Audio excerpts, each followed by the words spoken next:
Indiana football continues to make history. That's been the headline pretty much all season, and it didn't change last night in East Lansing. The Hoosiers with a dominant win over the Spartans, 47-10, Indiana over Michigan State on the road. Welcome to IU Sports Sunday. I'm Nick Rodecap, flying solo, setting our clocks back this morning, so that made things a little bit easier. And it's always easier to wake up when you're winning.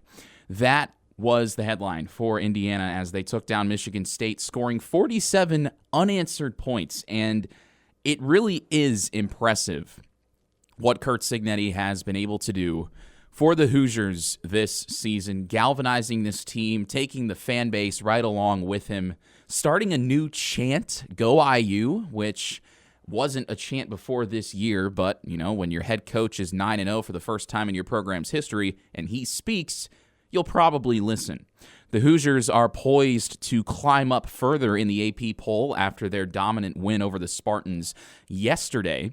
A lot of teams ahead of Indiana lost, which did not happen last week when the Hoosiers did not climb a single spot in the AP poll after beating Washington. The same cannot be said this weekend. Remember, the Hoosiers entered this week ranked 13th in the polls, so ahead of them, Oregon defeating Michigan rather dominant in Ann Arbor, Georgia squeaking by and ultimately pulling away from Florida in Jacksonville. The big one, number 3 Penn State falling to number 4 Ohio State. James Franklin drops another big game, and if you ask fans in the Big Ten, they'll tell you to never trust him in a big game, but also never to trust Ryan Day, so I guess they had to pick the lesser of two evils. So that's the first domino to fall in the Big Ten, another undefeated team gone, and that's important for Indiana. Penn State and Ohio State now have identical records, both 7-1 overall, 4-1 in the conference,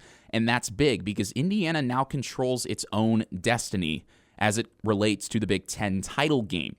Before Ohio State and Penn State played, Indiana, Oregon, and Penn State were all tied as undefeated teams in the Big Ten, meaning the tiebreakers would come in, which usually have to do with strength of record and a record against common opponents, and then the record of your opponents.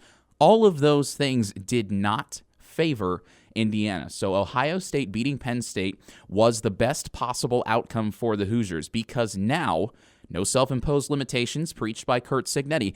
If Indiana is to beat Ohio State here in 20 days' time, the Hoosiers will have a spot in the Big Ten title game so long as they take care of business against their other opponents, Michigan, of course, next week, and then Purdue to close out the regular season. Further down the AP poll, teams that impact Indiana's chances of rising in the poll, which doesn't really matter after Tuesday, but it's still interesting to look at. Texas A&M getting blown out by South Carolina. That game was tied at 20 at halftime. South Carolina took a page out of the Indiana playbook, scored a bunch of unanswered points, and won 44-20 in that one. A shocking upset for both number 11s, which is odd because you don't see too many teams tied in the AP poll very often, but Iowa State and Clemson both losing at home. Texas Tech over the Cyclones 23-22, and Clemson, their rocky roller coaster, a little bit volatile season continues. 33-21 the loss to Louisville. Jeff Brom, the former Purdue head coach, sort of becoming the king of upsets as he took down Dabo Swinney's Tigers in Clemson last night. So those are the teams ahead of Indiana that lost in the AP poll. You got Clemson, Iowa State, Texas A&M, and Penn State. So you look and you think Indiana probably poised to climb a few spots and perhaps more importantly, continue to make their case for the college football playoff. And the players will tell you they don't pay attention to the noise, but as fans and spectators, it's easy for us to pay attention to and become involved in the noise. Indiana will undoubtedly now be a lock for the top 12 in the first college football playoff rankings if they were not already. And that is big because if you think back to 2020, the last time Indiana was in the college football playoff discussion at all, the Hoosiers finished in the top 12 in those rankings. It would be the first time since 2020 Indiana is ranked in the college football playoff at any point during the season, and you're talking now about not just the possibility of maybe hosting a college football playoff game, but if Indiana keeps rolling over its opponents like it has, then there's a possibility they may get a first-round bye. Now, the strength of schedule discussion does hurt Indiana in that scenario, but it's nevertheless something to consider. Also something to consider, the fact that Indiana beat Michigan State by more points than Oregon did. And I know the transitive property in college football isn't really something you can follow too well, but it's just worth thinking about. That much is certain. So Indiana, 47-10 over Michigan State, and I was there along with my co-host, who is not here today, Ben Haller. He was calling the game for WIUX Sports, the student radio station. I was in the press box just writing and doing that sort of thing. And there was a remarkable shift in the in-stadium vibes between, I'd say, the first 10 or 11 minutes of the game, which would be the first two offensive drives for each team, and the rest of the game. At one point in the first quarter, Michigan State was outgaining Indiana 128-10. Indiana just could not get anything going offensively. The crowd, and there was a very big crowd there to start the game, despite how things ended. There were a lot of fans there. The lower bowl was pretty much filled up. The student section was packed, and the upper deck was not full, but I'd say it was about 75% capacity. The crowd had plenty to cheer about early. Michigan State actually put Indiana on the back foot for the first time this season, which was something that quite literally had not happened. It had been a big talking point that Indiana and Army were the only two teams to never trail through 8 games. Army still holds that title. They are a team to watch out for. Indiana, though, got off to a very slow start. They got the ball first and went 3 and out, which is something that's only ever happened a couple other times this season.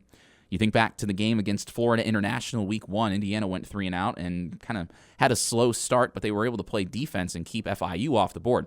That was not the case last night in East Lansing. Indiana took just 126 off the clock, gained 7 yards. A false start penalty and a tackle for loss kind of killed that drive and got the crowd into it, and that's always big.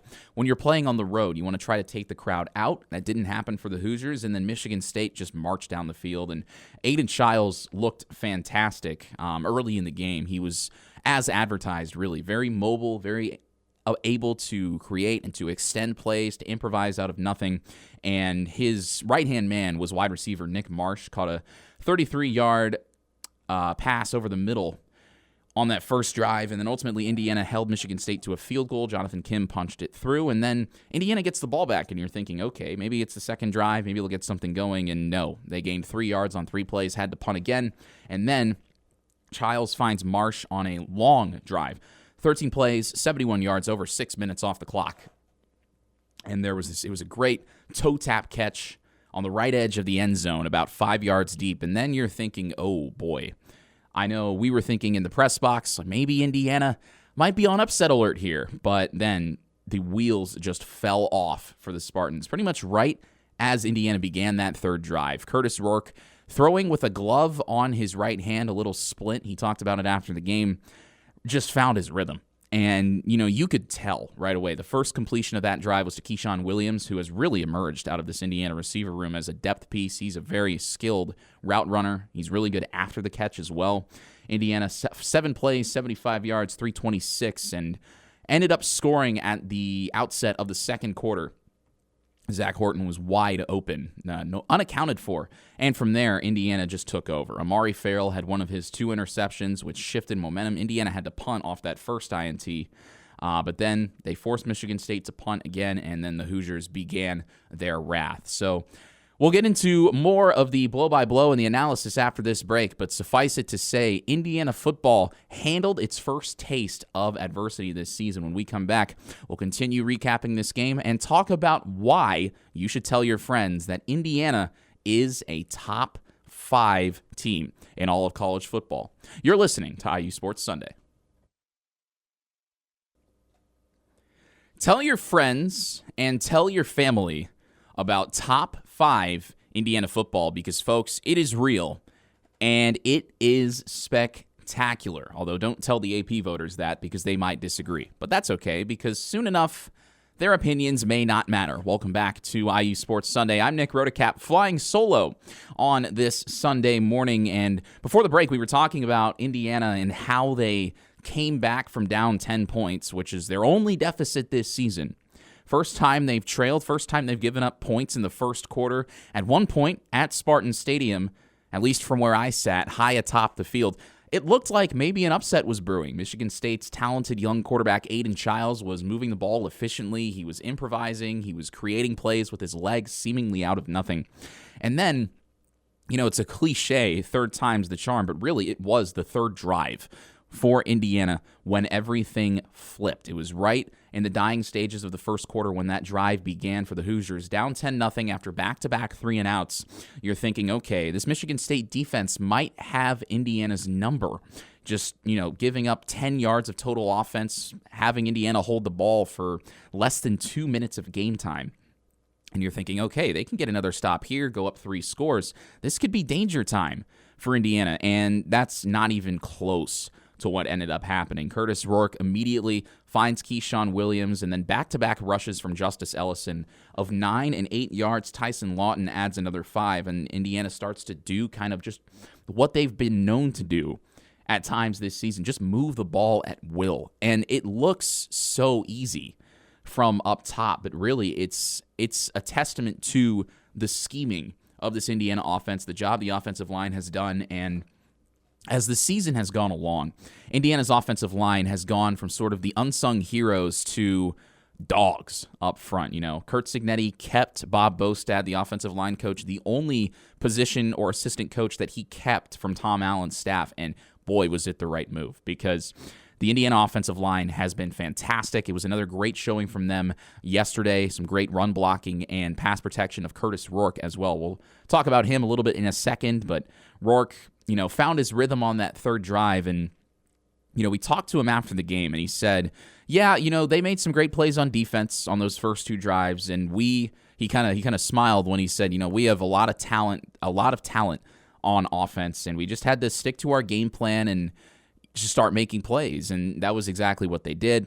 Zach Horton kind of sits down, soft spot in the coverage, and gets Indiana's first touchdown in the first minute of the second quarter, makes it 10-7, and then Indiana takes a page out of the Michigan State defensive playbook and forces a 3-and-out. It was it wasn't even a 3-and-out, I should say. It was Amari Farrell's first interception, and it came after sort of a dumb, unnecessary roughness penalty from Sean Asbury, where he just kind of held on to the guy too long and tried to bring him to the ground well after the whistle, but ball don't lie, because Aiden Fisher gets the tip, and then Amari Farrell picks off Aiden Childs, and that was kind of what Michigan State fans had talked about, was the volatility of Childs. He's got really high peaks, but really low valleys as a quarterback, and that, is a tip drill. It's something where it's not always the quarterback's fault, but certainly Childs has turned the ball over a lot this season, and Indiana was able to exploit that. Last week it was D'Angelo Pons who had multiple interceptions, but it was Amari Farrell this time who had 2 picks in the contest for Indiana. Hoosiers couldn't capitalize on the first one, but the defense held strong, and then Indiana forced another Michigan State turnover with about 5 minutes left in the half, and Indiana was up 4 points at that juncture. The Hoosiers turned that second turnover into a touchdown, and then the defense just continued to feast. And it was kind of similar to last week, where, if you remember, Indiana beats Washington with Taven Jackson, their backup quarterback for the Hoosiers, and they needed the defense to step up with that home crowd. You get a couple big stops, you get the crowd into it, and Curt Cignetti said after that game the defense saved them in the first half. And it was a little different this time around, because the offense was clicking after that, after the end of that second drive. But you look at what the defense did throughout yesterday's game, and it is just absurd. 15 tackles for loss, 7 sacks, 2 interceptions, both by Amari Farrell, and a blocked punt that went out of the end zone for a safety. And leading the charge for Indiana was Mikhail Kamara. One of the 13 guys who came over from James Madison for Indiana. And Kamara, the defensive end, just feasted on Michigan State yesterday. It was incredible to watch. You look at his defensive numbers, and, they jump. They jump at you for sure. Kamara, at defensive end, 7 total tackles, 4.5 of which were tackles for loss, which accounted for 27 lost yards for Michigan State. 2.5 sacks contained within that, and a quarterback hit as well, and he was just on fire. I mean, Indiana fans were talking about it. He needed to have a big game up front. He can be a game wrecker at times, and Kamara kind of embodies this Indiana team. And it's a lot of guys, including head coach Curt Cignetti, of course, who have chips on their shoulder, who have been overlooked in the past. Most of these guys, and Cignetti has emphasized this, especially last night, he talked about how a lot of these guys didn't come from Power 5 schools. Obviously, James Madison, barely even an FBS school. They just moved up, relatively speaking. And then, sure, there are a few Power 5 guys, Justice Ellison from Wake Forest, Miles Price from Texas Tech. And outside of that, I mean, Curtis Rourke was a group of 5 quarterback last year. These are all guys who were under-recruited in their eyes in high school, didn't really get the big-time shot they were looking for. And a lot of them actually, like Kamara in particular, wanted to maybe go to Maryland and play there because that's the kind of area of the country that these guys are from. And it just didn't happen. So they've got that extra chip on that shoulder, that extra edge. Somehow, this is Curt Cignetti's first Power 5 head coaching job, which gets more and more absurd as you look at what his teams do week by week. But Kamara and Cignetti, chips on their shoulder, the rest of this team, underdog mentality, the idea that, they've been disrespected in the past, so this is really no different for them. And Kamara said it after yesterday's game. We talked to him, and he said, people, for some reason, they still don't believe in us, so we've just got to keep going. And it's that mentality that they're never satisfied, that Indiana, sure, winning is great, but why would you stop now? And that's something that Indiana fans, I don't think, have seen in a very long time, if ever. And I know I'm not, the most the most experienced Indiana football spectator, given, I'm only, 2 decades old. So there's a lot of Indiana football that I've missed. But the older fans, it seems like they've got the same kind of sentiment that this sort of thing, it just has never happened. Not just at Indiana, but you look around college football, in terms of one-year turnarounds, this is going to go down as one of the greatest ever, regardless, I think, of how Indiana finishes the season. And you look at how they've responded to adversity. They haven't faced a lot of adversity. And, somebody said yesterday, Curt Cignetti still hasn't won any close games. That's a problem. It's because he hasn't played in a lot of close games. And that's a good thing. If you're a fan watching in the stands, I think it makes it a little bit easier.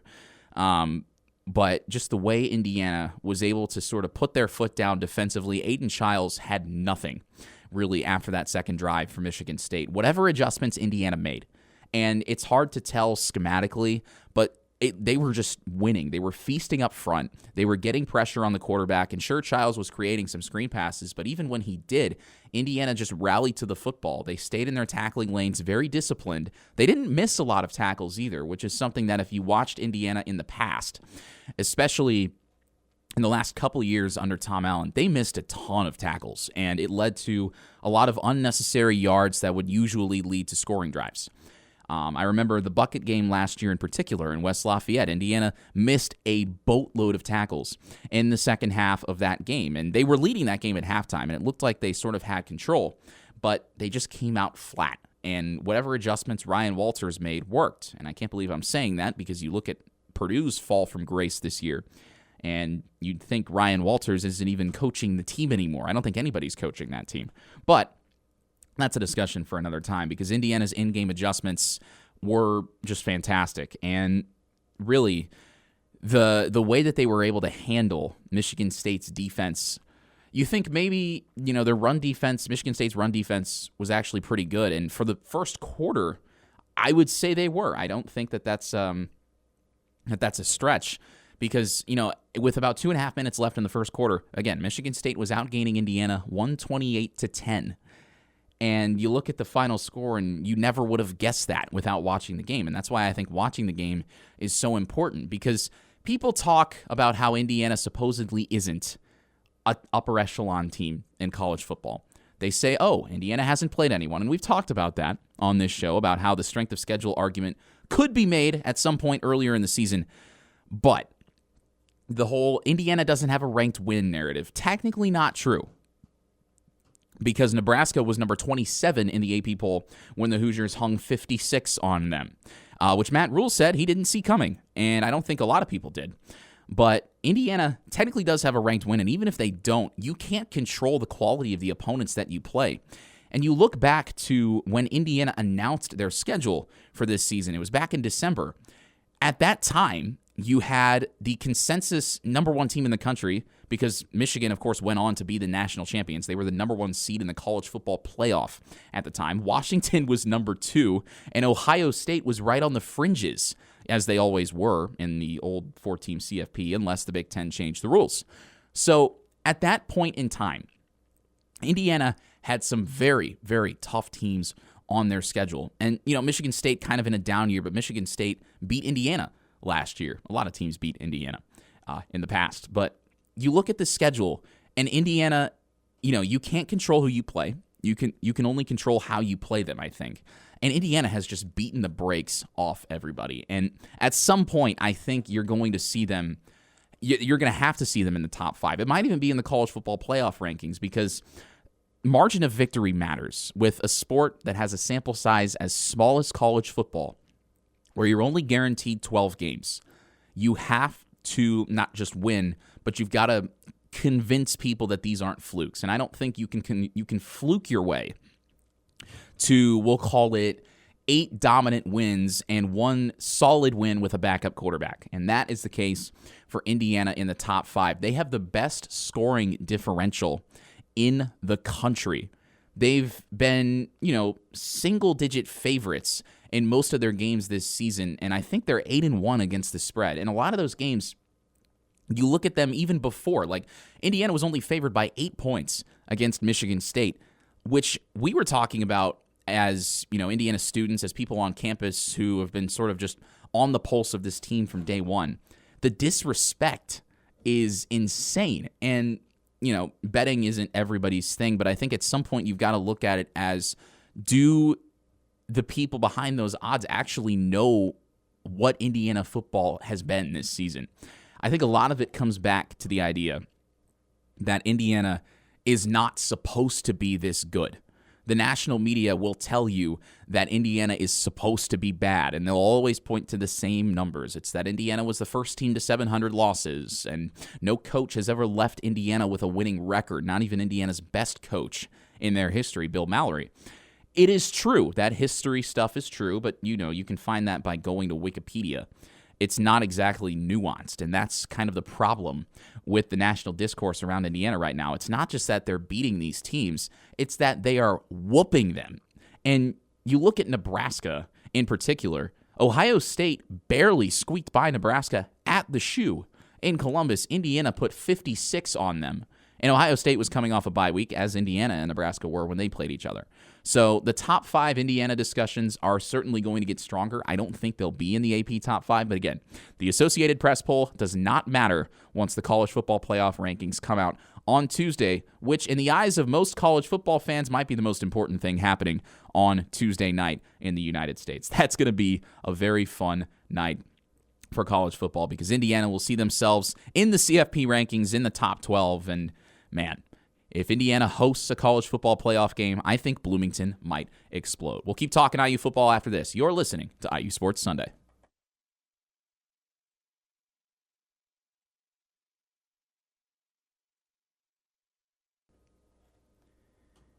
When you compare 2023 Michigan to 2024 Indiana, in the resume department anyway, things are oddly similar. And I'll tell you why. Indiana, 9-0 now, first time in program history. The Hoosiers still have not beaten a team in the top 25. Michigan, last year, did not play a team in the top 25 until November 11th. And when you make the argument that if Indiana had, say, a Michigan, Ohio State, Notre Dame, or SEC logo next to their name, the Hoosiers would be in the top 5, and they would have been in the top 5 a long time ago. People say, oh, well, they haven't played anybody. Michigan last year beat 2 ranked teams. But the lack of nuance is the problem. So you go back and you look at Michigan and how they were ranked week by week in the eyes of the national media, which, again, usually does not watch every game and thus is extremely biased in its voting. Michigan was the preseason number 2 team in the country. They remained at number 2 in the AP poll until week 12 when they dropped because I believe, they were not on a bye week, but they barely squeaked by Maryland. And then they beat Ohio State. They jumped to number 1, and that's really it. But Michigan kind of was doing what Indiana is doing this year. Michigan didn't play a lot of good teams in their schedule. Their margin of victory, they were holding teams to single-digit scoring totals pretty much every single week for the first half of the season, with the exception of giving up 10 points to Minnesota. Everything was dominant, though, from them, including, if you remember, when Indiana went to the Big House, went up 7-0 after the first quarter, and then gave up 52 unanswered points. Does that sound familiar? Well, it does, because Indiana was on the other side of a massive unanswered point streak last night against a Michigan school. It was not Michigan. It was Michigan State, of course. But for some reason, Indiana's not legit. And again, look at Michigan's resume from 2023. Their opponents, East Carolina, UNLV, Bowling Green, Rutgers, Nebraska, Minnesota, Indiana, Michigan State, Purdue. Now you look at Indiana's opponents from this season, and we'll take out the Western Illinois game because Western Illinois is an FCS school and Indiana was supposed to play Louisville, but I really think Indiana would have boat raced Louisville had they played. And Louisville fans, before you come at Indiana and say, well, you guys bought out of that game to play a cupcake school, it was Tom Allen who bought out of that game. It was not Curt Cignetti. And if resumes and historical pedigrees are anything to go by, Curt Cignetti is never one to back away from a challenge. So hold your tongue.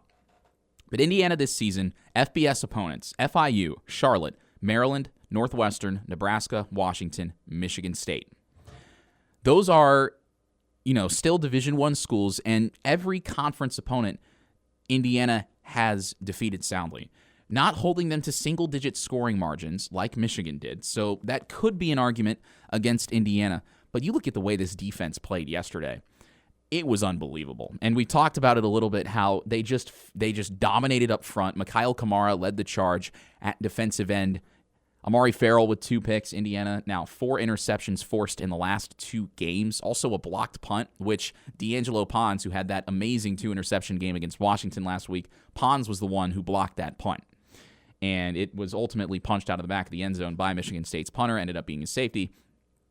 But the defense really shifted the momentum and took the crowd out of that game. The crowd went from chanting overrated at Indiana when the Spartans were up 10-0 to the student section largely having filed out by the start of the fourth quarter.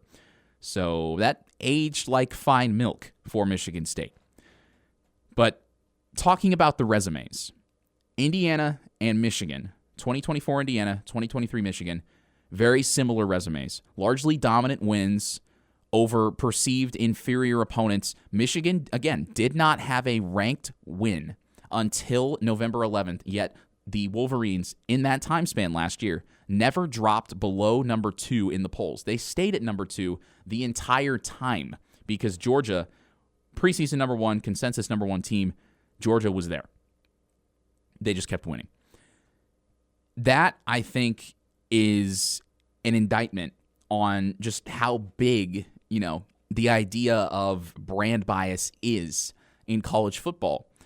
It's that these teams that are historically successful are the ones that should stay at the top. And Curt Cignetti has flipped that completely on its head. And he talks about it, and he almost, he's just kind of taking it sarcastically. The idea that there are storylines to be followed, and, how will Indiana respond to adversity? And Curt Cignetti and the players, too, just kind of speak about it as if, we've known how this is going to go the whole time because we live it. We believe it. We preach it. We practice it every single day.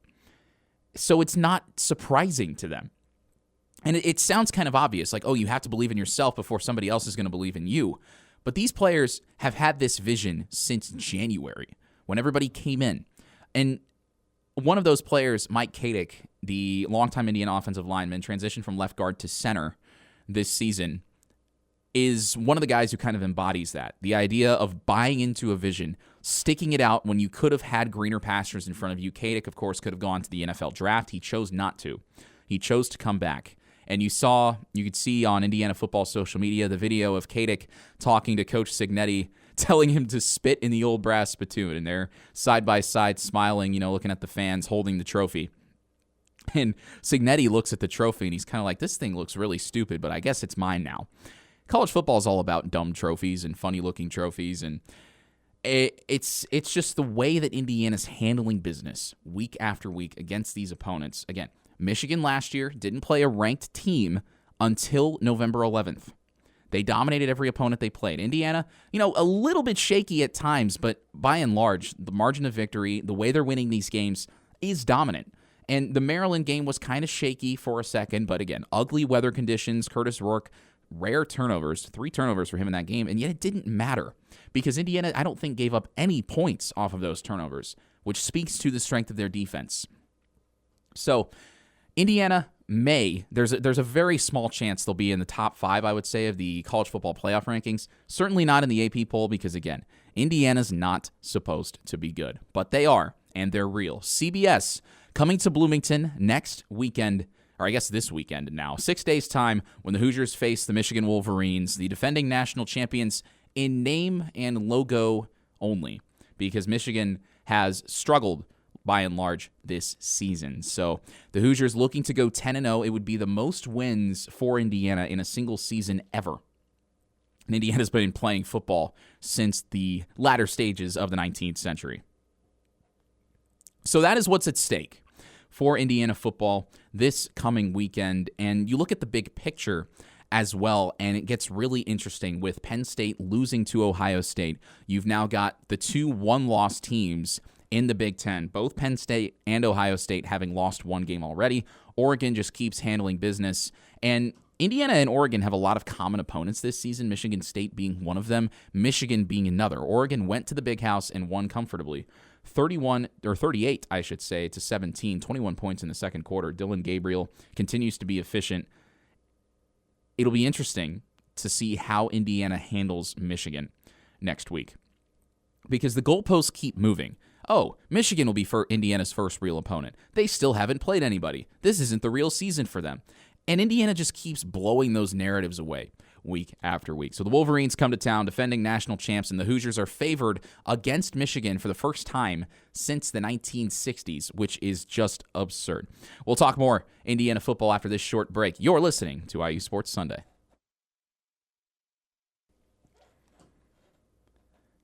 Texas, Ole Miss, Penn State, Miami. All those teams have one thing in common with Indiana. It's that they haven't beaten a ranked team. Yet, Indiana is the fraud. Miami, which is a very similar team to Indiana right now, just beating up on everyone they play, and with a Heisman candidate at quarterback, although I'd argue Cam Ward is a little bit more favored to win the Heisman than Curtis Rourke, but a Heisman candidate nonetheless at quarterback for both teams. Yet, for some reason, Indiana's the odd one out. It just makes you think. That's all I'll say about that. Welcome back to IU Sports Sunday. I'm Nick Rodecap. Ben Haller is not here today. I'm flying solo, which is fun. Flying is fun, especially when the team you're covering just keeps winning. And that is the story for Indiana football. 47 unanswered points in East Lansing last night. Again, the chants of overrated ringing out at Spartan Stadium became boos and footsteps toward the exits in a matter of about a quarter and a half, which is something that doesn't happen very often. Michigan State fans showed up looking for an upset. Instead, they left upset, and that was the name of the game for Indiana. So now, the Hoosiers, 9-0, of course, for the first time in program history. Best scoring differential in the FBS. It's still one of the best if you take out their 74-point win over Western Illinois, which isn't, Western Illinois, not very good, but still inflates the numbers a little bit. But nevertheless, I think the point remains that Indiana is a legitimate contender this season, and any doubt about that is, to be put to rest. But you'll look at the ESPN Football Power Index, which is an all-encompassing metric that basically takes into account a lot of different things. It gives you a more holistic view of a team and where it sits in the context of the college football landscape. Indiana in the FPI, the College Football Power Index, moves up to 10th. Penn State drops to 11th.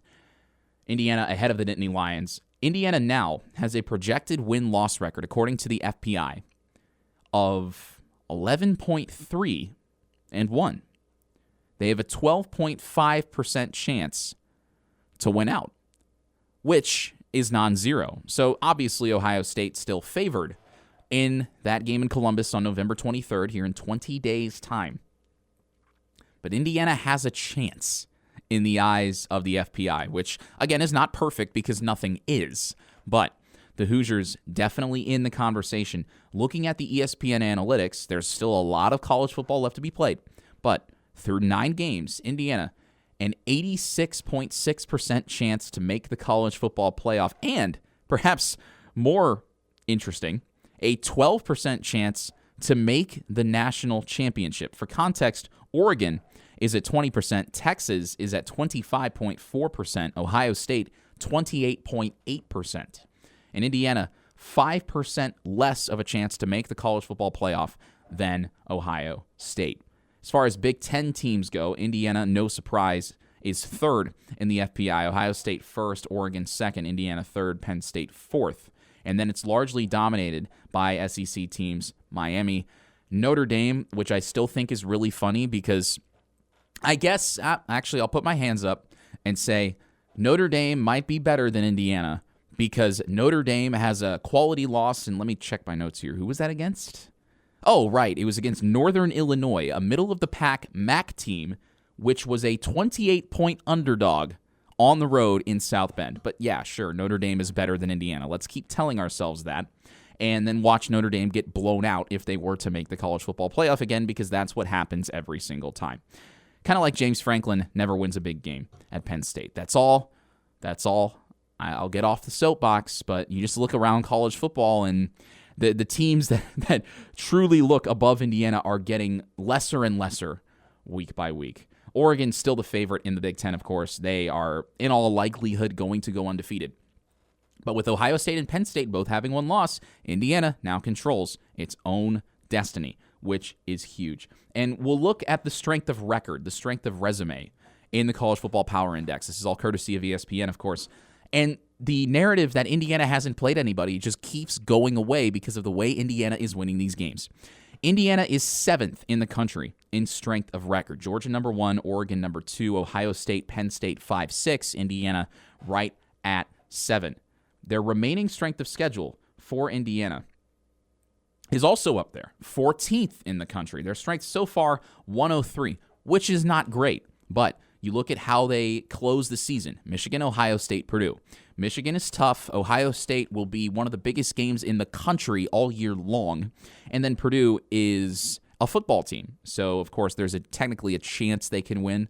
But, I've got a chance of becoming a fighter pilot in the same way Purdue has a chance of winning in Bloomington this season. Indiana has the 3rd most efficient overall team makeup in the country and 2nd most efficient offense in the country behind Miami. Again, Miami, a top 10 team, also beating up on everybody they play. Indiana, not legit. Food for thought. We'll come back after this and talk more Hoosier sports. You're listening to IU Sports Sunday.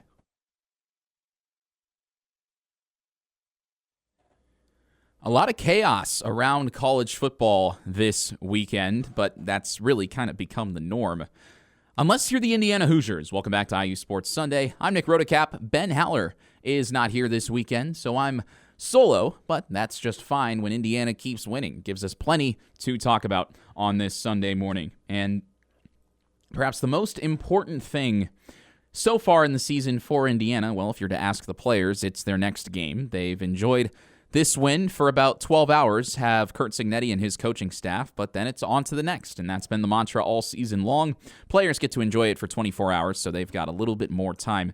And then it's business as usual for the Hoosiers. The Michigan Wolverines come to town this coming weekend, Saturday, 3:30 on CBS, and a lot has changed since the last time CBS was here in Bloomington for an Indiana football game. It was week 1, 2023, which feels like a lifetime ago, even though it was only 14 months. Ohio State was in town, and Indiana was in the middle of a quarterback controversy. They didn't name a starter because they wanted a competitive advantage, which in hindsight is actually really funny because Indiana, I think, could have started Peyton Manning, prime Peyton Manning, in that game, and they still would have lost to Ohio State. It was really, really hot in Bloomington. It was kind of an ugly game. Ohio State didn't have any offense in the first half. Indiana only mustered a field goal. It was somewhere in the neighborhood of 23-3, just an ugly, ugly game. And Indiana had a good defense. The offense wasn't there. No such case this time around. Completely different team, of course, as is well documented, for the Hoosiers. And this time they host the other side of the greatest rivalry in the Big Ten. They host Michigan. And Michigan got off to a hot start this season. They won 4 out of their first 5, and the only loss was to Texas at home. That was an ugly loss all the way back in week 2. And then they had that big win over USC. It was big at the time. That was week 4, a long time ago in the context of the way this season has played out. USC is now 4-5 this season. Very obvious that they, much like Michigan, I think, were kind of overhyped, kind of overinflated in the context of the Big Ten landscape. That might be an understatement because USC has been bad this year. And obviously when you lose the Heisman Trophy winner, you lose the number 1 overall pick in Caleb Williams, it's going to be tough to bounce back from. But USC, not ranked material, so that Michigan win over the Trojans gets a less impressive week by week. Barely squeaked by Minnesota, although the Gophers are a tough team. Illinois shouldn't have been ranked, but Minnesota still went into Champaign and took care of business, so it's impressive. No such thing as a bad road win in the Big Ten. And then Michigan sort of hit this skid. You know, they lost to Washington in Seattle, and that was a game where Jack Tuttle was the starting quarterback for the Wolverines, and of course Tuttle has since medically retired from football, which gives you an idea about how Michigan feels about their quarterback room. A bad loss at Illinois a couple weeks ago, and then kind of a gritty, tough win at home against Michigan State. And, of course, Oregon comes to town and handles business against the Wolverines. So Michigan currently sits 5-4, kind of, mired in the middle of the Big Ten. They're one of 3 teams to hold a 5-4 overall record and 3-3 in conference play, the other 2 being Washington and Wisconsin. Interesting that the national championship game from last year would be a middle-of-the-pack Big Ten Network noon kickoff if they were to play right now. But that's the volatility of college football. So the Wolverines are kind of an interesting case because we kind of knew, I think anybody that really sat down and looked at them would know that this was going to happen to them this season. But J.J. McCarthy, who I still think was a glorified game manager in college, at least that's what I thought before, I mean, he was part of the glue. I say part of it because Michigan, like Washington, lost a huge portion of their roster from last season. But really, at quarterback, it's kind of been the most glaring issue, I would say, for the Wolverines because they just don't have an offensive identity. I mean, their quarterbacks this year total have completed 1,200 yards worth of passes. Total. 3 different quarterbacks combined for just over 1,200 yards, which is not good because you look at, quarterbacks for, top teams, top quarterbacks in the country, like Curtis Rourke for Indiana. Rourke, having missed a game, has still completed 1,000 more yards worth of passes than Michigan's entire offense combined. They just do not have a passing game. And Jack Tuttle, medically retired from football, so you can wipe him off the board. It's going to be Davis Warren, I think, the starting quarterback. He started yesterday for the Wolverines. Alex Orji just doesn't have it through the air. And Warren has not been very impressive this season for Michigan. Completing 65% of his passes, yes, but his longest completion is only 36 yards. And he's, 731 total yards. Limited sample size because Michigan doesn't have a bona fide starter. But it's still tough because it makes your offense so one-dimensional. And really, it's been Kalel Mullings and Donovan Edwards who have had to carry the bulk of the load for Michigan, and they've done an okay job, each averaging over 4.5 yards per carry. Mullings over 5, 7 of Michigan's 11 rushing touchdowns. But it's just so tough because it's almost like defenses can just key in on the run and force you to beat them through the air. Similar, I would say, to what Indiana did against Michigan State yesterday when the Hoosiers, shut out Michigan State for the final 3 quarters, scored 47 unanswered points, yada, yada, yada. They forced Michigan State to beat them through the air. Indiana gave up negative rushing yards yesterday. It's absurd. And I know sacks count against rushing yards in college, which is kind of dumb. But even when you look at it without taking out the yards lost, which would also take out the 15 tackles for loss that Indiana had yesterday, so I don't think it's fair. They still only gave up 62 rushing yards gained, which is pretty good when you consider Michigan State ran the ball 32 times. The math checks out that Indiana's run defense held up, to say the least, yesterday. Negative 36 net rushing yards allowed on 32 attempts, which, if you do the math, negative 1.1 yards per attempt. I think that's good. And I think that spells trouble for Michigan coming to Bloomington next weekend, because not only does Indiana have that rush defense that just feasts on opposing offensive lines up front, but they've got the crowd behind them too. And I know Michigan fans may travel well from Ann Arbor. It's kind of a long drive, though, down from Michigan to Indiana. It kind of surprised me. But Michigan fans might travel well, but still. Nebraska fans said they traveled well, too, and Indiana hung 56 on them. It's just really funny to go back and look at that. I guess we should thank Nebraska fans for all the sellouts this season, because that's the credit they want to take.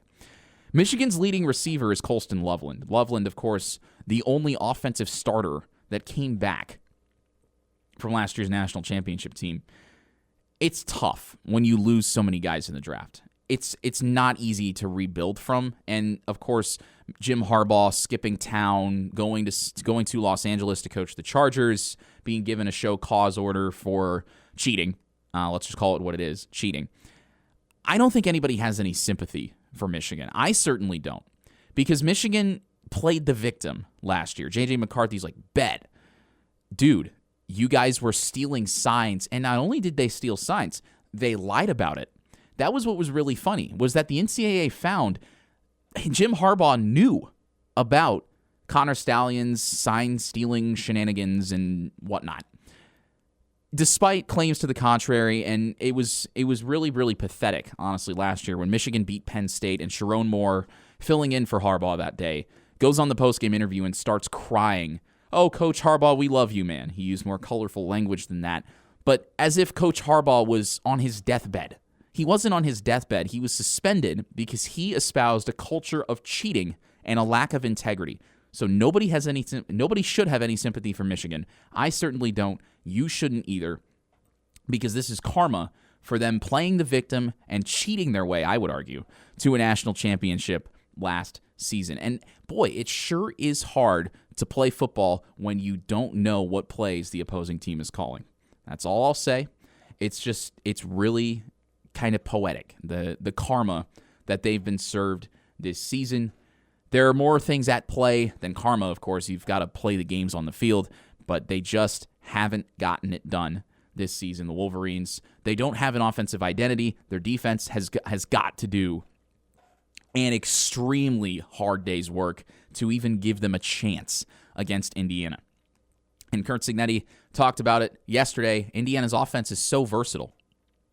They can beat you so many different ways. They can beat you through the air. They can beat you on the ground. They can beat you with a backup quarterback. They can give it to a running back 30 times and just have him carry the team to victory and let the defense work. That is what makes this Indiana football team so tough to beat. They just keep handling business week after week. Curtis Rourke throwing with a splint on his right thumb, wearing a glove for the first time. He cut the finger holes out of the glove and just put it on his thumb to protect it. Still completed 19 of 29 for 263, 4 touchdowns, no picks, no sacks in his first game back from injury. That is tough to do. And Rourke completing passes to a bunch of different receivers, Keyshawn Williams, Elijah Surratt, Miles Price, Justice Ellison, all with more than multiple catches, 3 or more catches. Surratt, Price, and Zach Horton all catching touchdowns. There are so many guys on this Indiana team that can beat you, and that's what makes them such a tough matchup. It's even harder when you got 53,000 loud and rowdy fans screaming at you at Memorial Stadium. That'll be the case this weekend when Indiana takes on Michigan. We'll talk more about the Big Ten as we approach the stretch run of the college football season, and this is the last weekend without college basketball until April 2025. Buckle up, folks. It's about to get fun in Bloomington. You're listening to IU Sports Sunday.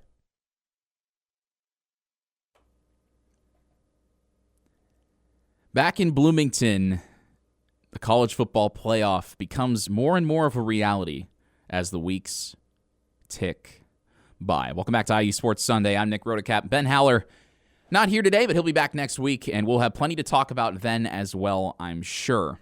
After the Hoosiers host the Michigan Wolverines, favored against them for the first time since before the moon landing, if you can believe that. 1968, the last time Indiana was favored against Michigan. Indiana beat Michigan in 1987. They beat Michigan and Ohio State in the same season. That considered one of the greatest seasons in Indiana football history. Something similar may be happening this November. It's a very fun time to be in Bloomington between Indiana football and Indiana basketball. The Hoosiers on the gridiron perhaps getting more hype and attention than basketball for the first time I can ever remember. Maybe 2020, but there were no fans in the stands, so it just feels a little different. Like it's just a different. Yeah, I said it in the press conference last night and got a questionable look. I compared this season to the 2020 season, and in one way and one way only. It sounds a little bit interesting on face value, but when you look at the bigger picture, Indiana in 2020, of course, a big game at Ohio State that have had massive postseason implications in the context of the Big Ten title race, which the conference changed the rules for. But again, we aren't supposed to talk about that. Indiana, Ohio State, massive implications for not only the Big Ten title, but also the college football playoff. It's shaping up, and again, there's a lot of football left to be played between now and then, but it is shaping up to be very similar to that this season in the Big Ten. Ohio State and Indiana, in all likelihood, in the most predictable outcome, which isn't always what happens in college football, but the most predictable outcome is that Indiana and Ohio State are both one-loss teams going into Columbus on November 23rd. That game will probably be, I really do think it'll be one of the biggest games of the season in all of college football, not just the Big Ten. There's a chance that Indiana will be maybe in the top 7, the top 6 in the CFP rankings by then. Anything's possible, but that will go down in the annals of college football history, certainly this season, first season of the 12-team playoff, as one of the biggest games ever in Indiana history, if not the biggest. But with every passing week, each game gets a little bigger. And they're all big games. You ask Curt Cignetti, he says it all the time. This is a big game because it's the next game. That's the mindset that the players have. It's not about Ohio State yet. We can, of course, speculate all we want because we have too much time on our hands. But it's not about that for the players. It's not about that for the coaching staff because Mikhail Kamara said it yesterday. You lose one game and all this comes crashing down because that's the volatile nature of college football. You only play 12 games, so you've got to sustain it week after week. And that is the pressure part of it, and that's where certain teams might crack. For example, Penn State kind of out-coaching themselves yesterday, and their loss to the Buckeyes. A very puzzling loss because it should have been a night game, first of all, but that's a discussion for another time. But you look at how Penn State lost that game, and remember, against USC a few weeks ago, Penn State's tight end, Tyler Warren, had one of the greatest games ever for a tight end, over 200 yards receiving, 17 catches. Yesterday, in-state college, biggest game of the season for the Nittany Lions, Warren had 4 catches for 47 yards. Second leading receiver behind Nicholas Singleton, which also doesn't really make much sense. I know it's hard because it was hard to watch that game given I was on the road to East Lansing. I haven't had a chance to go back and look at it. But Penn State turns the ball over in the end zone. Great interception by Denzel Ward. Unbelievable play in the end zone. It's kind of puzzling. Like, why would you not try to get the ball to Warren more? Penn State outcoaching themselves in a big game. That's the kind of thing that can happen. When you've only got 12 weeks, you might slip up at some point. It's just human nature. Nobody's perfect. Curt Cignetti's been pretty darn close this season, but nobody's perfect. So the idea that you could crack, that you could slip up for a moment and see everything you've built up all year just come unraveling, it's very real. I mean, you look at what happened with Texas and Georgia. Georgia goes into Texas' house and whoops them. Despite what the fans tried to do to change the outcome of the game by throwing bottles on the field and getting a call changed, which sends a great message to all of college football that, yeah, if your fans put the players and coaches and sideline personnel in danger, they'll get the call changed. That's a discussion for another time, but I guess it just means more. It's not a good look for Texas, especially the way they lost that game. Questions, I think, around Texas, but it's the idea that any team can lose to any other team on any given week. And it's a cliche that we talk about all the time in football. And as in the NFL, you hear any given Sunday. NFL is a little bit different. I think the NFL is a whole nother can of worms. But as far as college football goes, there are only, you can count them on one hand, the teams that are really bona fide juggernauts week after week right now. Because you've got Oregon at the top, of course.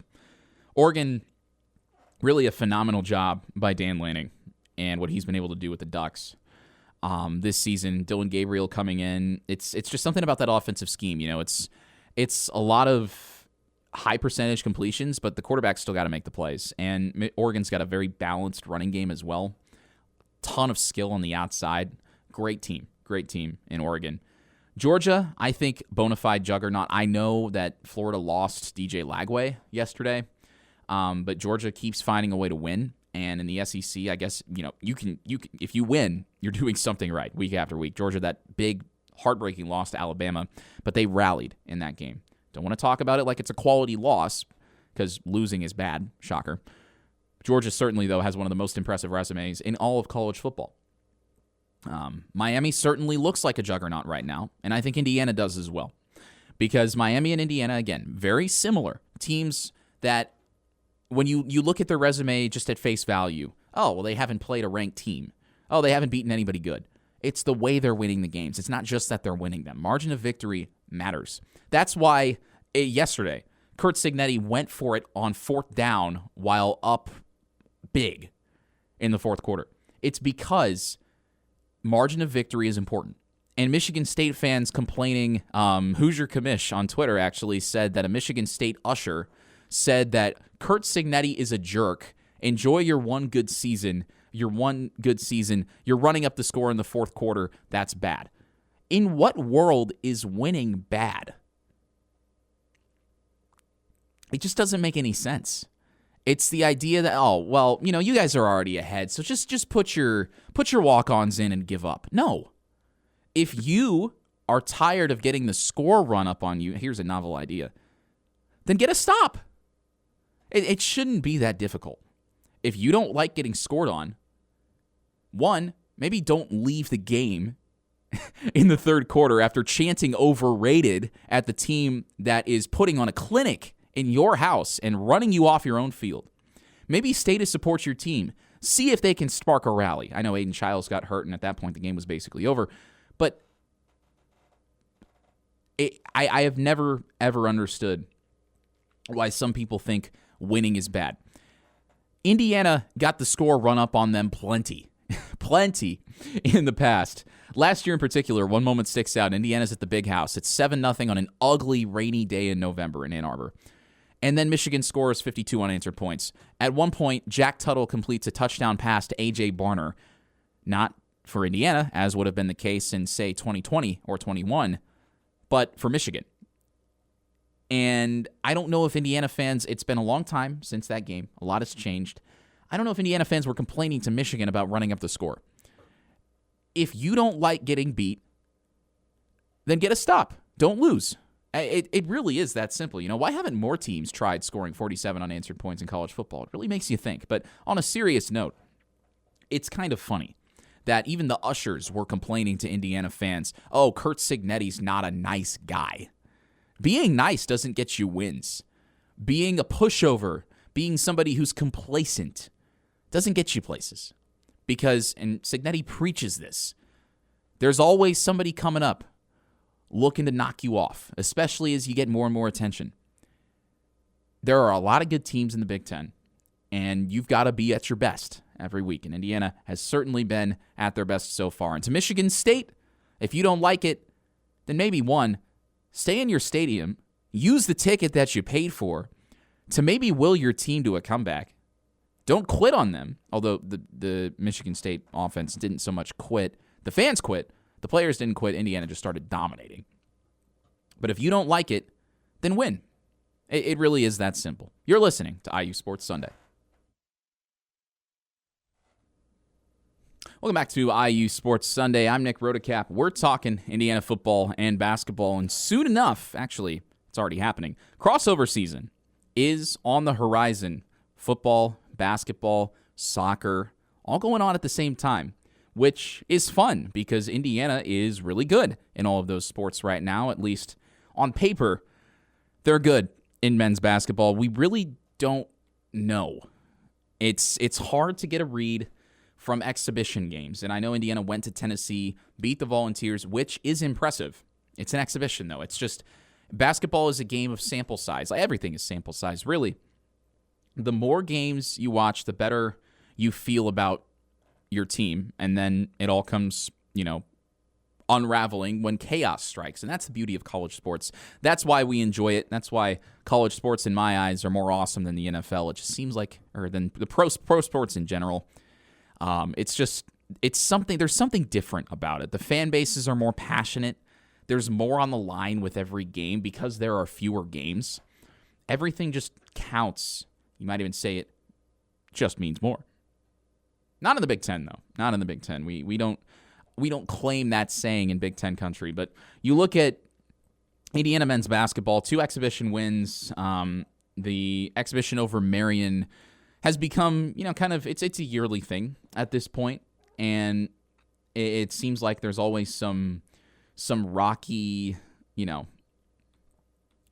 start early doors, which is to be expected, especially with a roster that's as new as Indiana. There's a lot of new faces playing together for the first time. There are always going to be some hiccups. So don't put too much stock in what you see when it comes to just kind of the numbers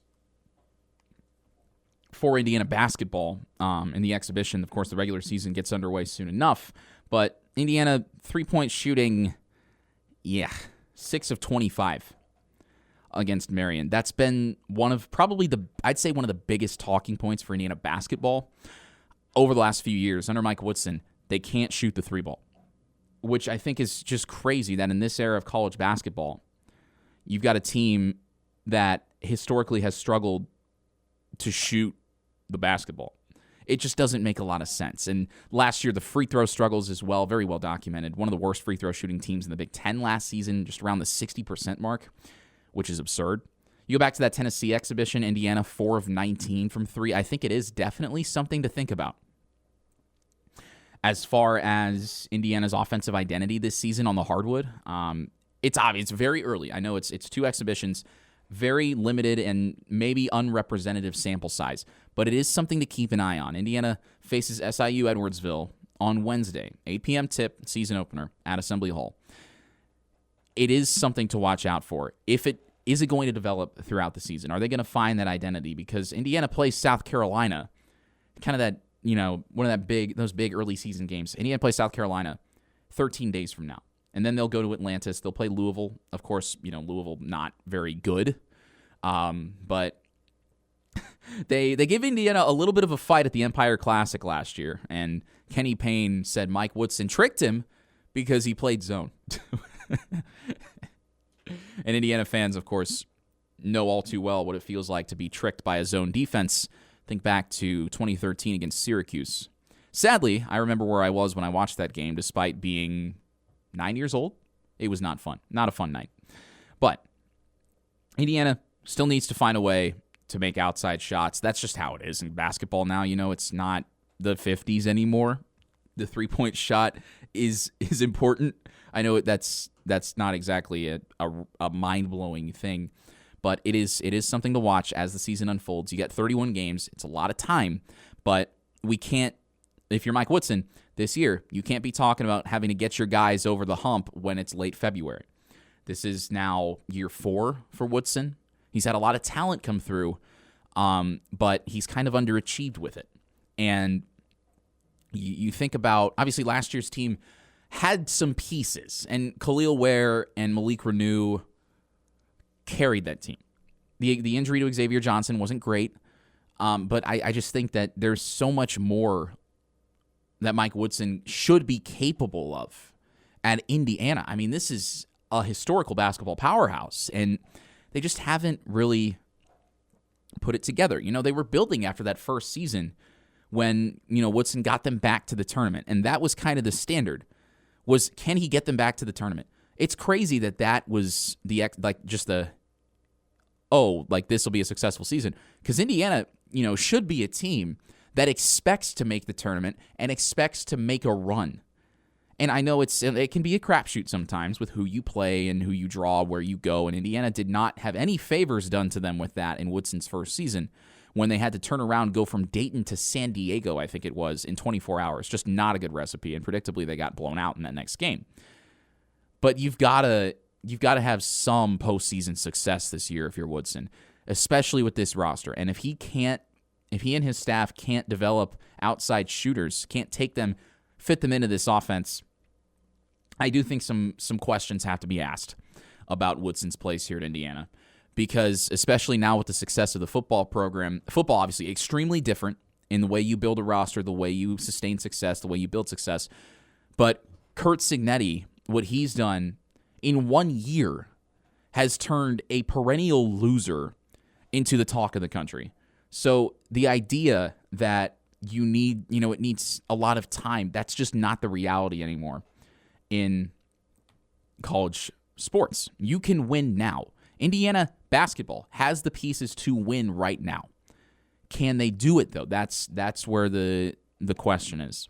And you think about how Curt Cignetti has built his roster on the football field for Indiana.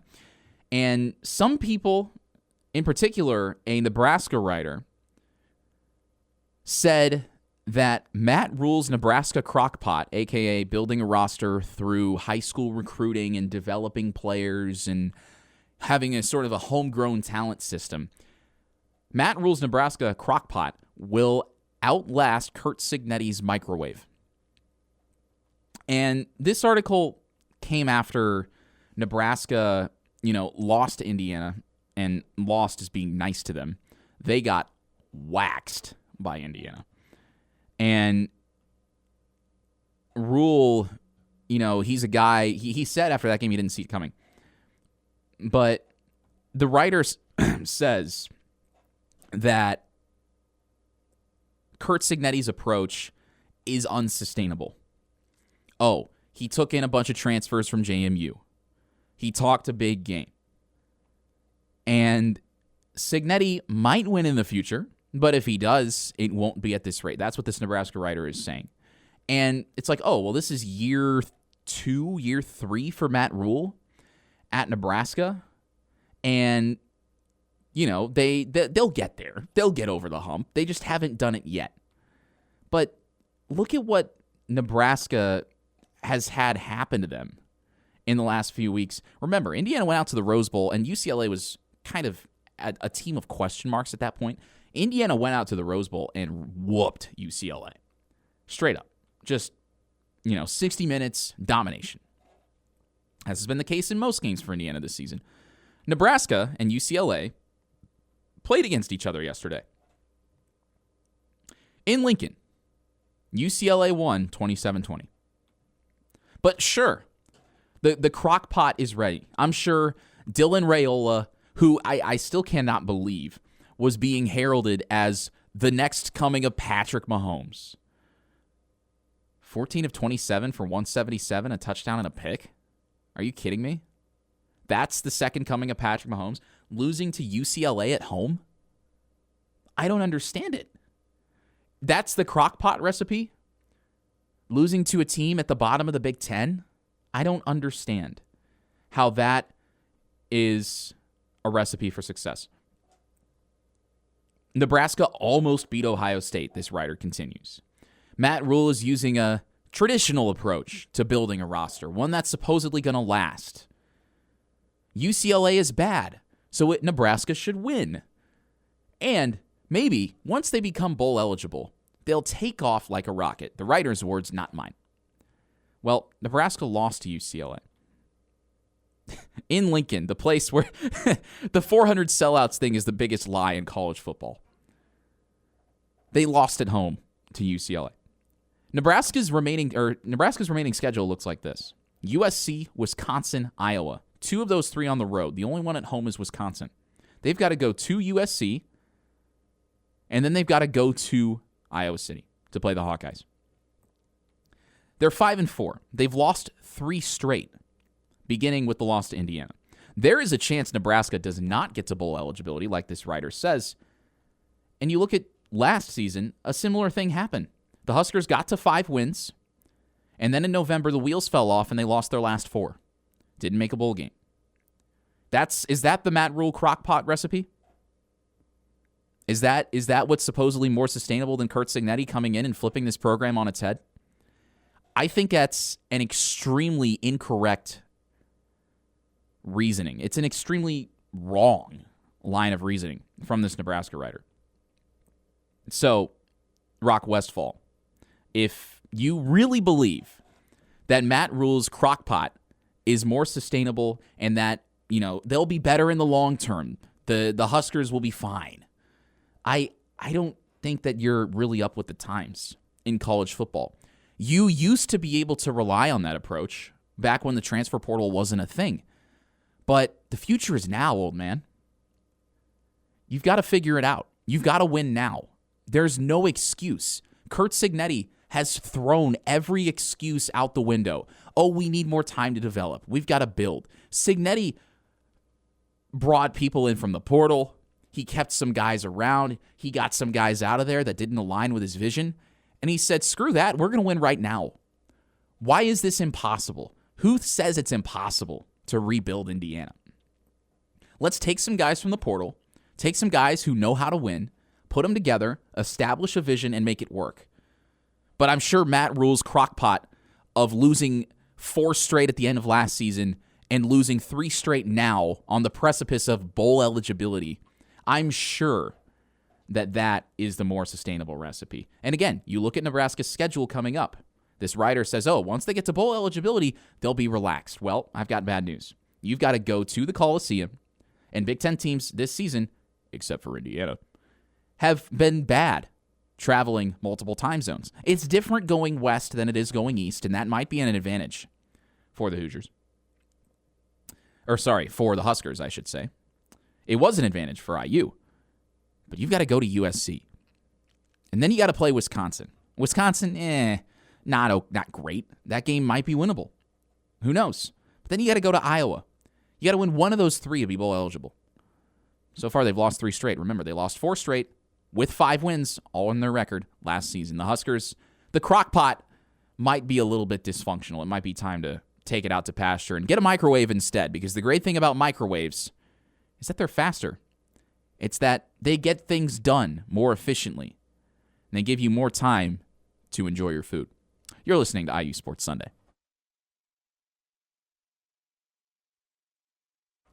Welcome back to IU Sports Sunday. Indiana football 10-0, but there are some other fun things going on around Bloomington right now as well. Todd Yeagley's Indiana men's soccer Hoosiers are doing that thing where they get really good as the season goes on.